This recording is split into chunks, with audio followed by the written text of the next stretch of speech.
क्या पाकिस्तान ने की अपने ही सिटीजन्स पर एयर स्ट्राइक? नमस्कार दोस्तों, पाकिस्तान में एक ऐसी घटना हुई जिसने पूरे दुनिया को शॉक में डाल दिया है। पाकिस्तान ने अपनी ही टेरिटरी में अपने ही सिविलियंस पर एयर स्ट्राइक कर दी। ये इंसिडेंट 22 सितंबर 2025 को खैबर पख्तून प्रोविंस में हुआ है। तो एग्जैक्टली हुआ क्या? ये इंसिडेंट हुआ है मंडे की सुबह 2 बजे के आसपास, जब पाकिस्तान एयरफोर्स के Chinese made JF-17 thunder fighter jet को मात्रे दारा विलेज पर बॉम्ब ड्रॉप करने भेजा गया। यह 8 LS-6 प्रिसीजन गाइडेड बम थे, जिसकी वजह से 30 से ज्यादा लोग मारे गए, इंक्लूडिंग वुमेन एंड चिल्ड्रन। बहुत ज्यादा डिस्टर्बिंग वीडियोस और फोटो सोशल मीडिया पर वायरल हो रही हैं, जिसमें बच्चे इंजर्ड हैं। रेस्क्यू टीम अभी बॉडीज निकालने में लगी हुई है। और पता है, इंटरेस्टिंग बात यह है कि पाकिस्तान गवर्नमेंट और मिलिट्री ने अभी तक कोई भी ऑफिशियल स्टेटमेंट नहीं दिया है इस इंसिडेंट के बारे में। उनका इस बात पर चुप रहना उनके पास्ट एक्शंस को रिफ्लेक्ट करता है। और यहाँ तक कि लोकल पुलिस का कहना है कि 2 TTP कमांडर्स अमर गुल और मसूद खान ने कंपाउंड में बॉम्ब मेकिंग फैक्ट्री सेटअप की थी, और ये मिलिटेंट सिविलियंस को ह्यूमन शील्ड की तरह यूज कर रहे थे खुद छिपने के लिए। पाकिस्तान तहरीक इंसाफ PTI के लीडर्स ने गवर्नमेंट पर सीरियस एलिगेशंस लगाते हुए कहा है,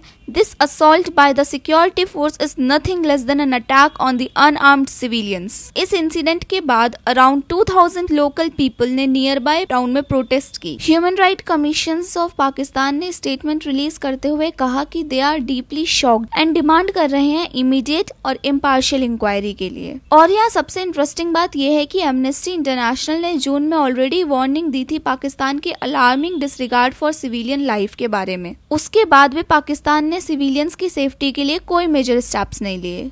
तो खैबर पख्तून, आखिर क्यों है ये रीजन इतना डेंजरस? ये समझना जरूरी है कि खैबर पख्तून को वर्ल्ड्स मोस्ट डेंजरस प्लेस बोला जाता है। इस प्रोविंस की हिस्ट्री बहुत कॉम्प्लेक्स है। 1979 में सोवियत इन्वेजन ऑफ अफगानिस्तान के टाइम पर यूएस ने ISI के साथ मिलकर रेजिस्टेंस ग्रुप को फंड किया। वॉर एंड होने के बाद ये फाइटर्स और वेपन्स खैबर एरिया में रह गए। 2001 में तालिबान फॉल के बाद काफी टेररिस्ट ग्रुप यहाँ सेटल हो गए हैं। अब यहाँ TTP का बहुत ज्यादा स्ट्रॉन्ग होल्ड है। तो आइए करंट चैलेंजेस जानते हैं। ये रीजन माउंटेनियस और स्टोनी है, जो टेररिस्ट के छुपने के लिए परफेक्ट हाइड आउट है। और साथ ही यहाँ से अफगानिस्तान का बॉर्डर पास है, जो क्रॉस बॉर्डर मूवमेंट बहुत ज्यादा इजी बनाता है। यहाँ TTP का स्ट्रॉन्ग होल्ड है, और अफगान तालिबान के पावर में आने के बाद यहाँ मिलिटेंट एक्टिविटीज काफी बढ़ गई हैं। जनवरी अगस्त 2025 तक खैबर पख्तून में 605 टेरर इंसिडेंट्स हुए हैं, जिसमें 135 सिविलियंस और 79 पुलिस पर्सनल्स मारे गए हैं। पाकिस्तान ने यहाँ Chinese made JF-17 thunder jets और चाइनीज LS-6 बॉम्ब्स गिराए हैं, जो पाकिस्तान की चाइना पर डिपेंडेंसी को हाईलाइट करता है। रीसेंट रिपोर्ट्स ये भी सजेस्ट करती हैं कि ऑपरेशन सिंदूर के बाद जो इंडिया ने पहलगाम टेरर अटैक के रिस्पॉन्स में किया था, बहुत सारे टेररिस्ट ग्रुप्स खैबर पख्तून में शिफ्ट हो गए थे। जैश-ए-मोहम्मद और हिजबुल मुजाहिदीन जैसे ग्रुप्स यहाँ नए बेसिस एस्टेब्लिश कर रहे हैं। तो